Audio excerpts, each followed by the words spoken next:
po jako akawuwo.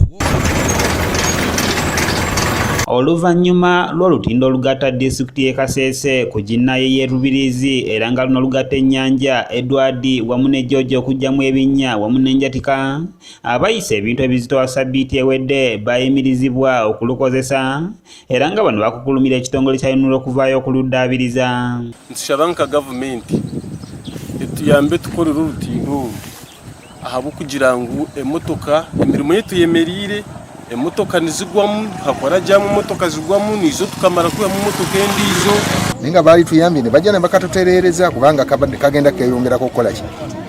okugaziwa. Government etuyambe kandi abayunura batukolire kuba oruguuto rwatandise n'okukola damage. Kyadda ky'abakungu ba UNURA okuva mu Kampala balabiseeko ku lutindo luno era nga bapimye ssaako n'okwetegereza ebyetaagisa okuluddaabiriza nga bano bawadde abantu essuubi nti lwakukolebwa mu mangu ddala. Nenga kikiri maaso sokazite service y'abana bakumatereza yatuzana kuraba kiriwo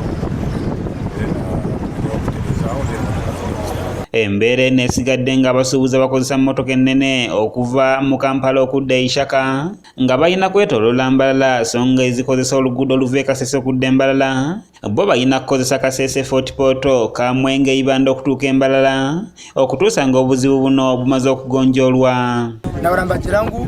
omuntu olabe naraga Kasese akuza Mbalala kuba naraba Kamwenge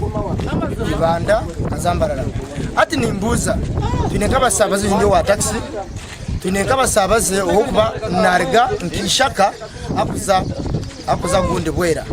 ati ya omuntu wa bwera naza kuba nawe nagaraka natemba naza Mbalala kwate motoka ku marabya 40 bakakaza bwera so tikumanya aho swati njo tukwenda batugambire turebe cyo gukora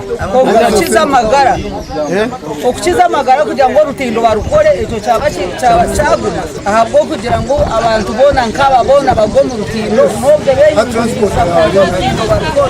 abamu ku bakozesa ebidduka bino twogeddeko nabo ne batulaga obulumi bwe boolekedde wamu n'ebirime byabwe ebigenda okubafiiririra.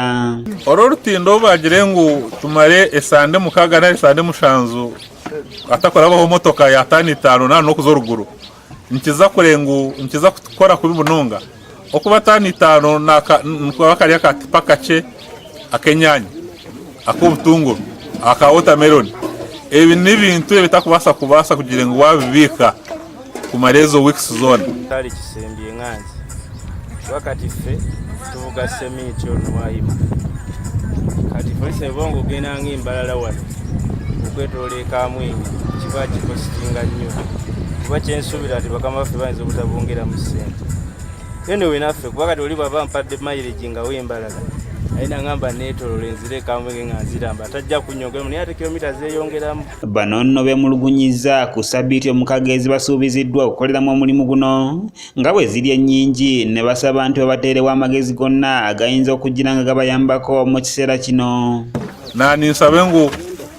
obutatembya bbeeyi okuba baza kwetolawo ne bbeeyi neetemba obutasiza ebyobulambuzi byito okuba ikonomi yito eri yabo by'obulambuzi hamwe n'ebyobuhingi ninsaba UNURA ekole ekitukweta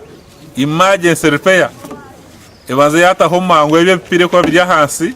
kurebe ngu ebyoma tibyateera concrete kwatika bakikora abantu bitu basa kuhirwa batabanze kutereza ekifubiro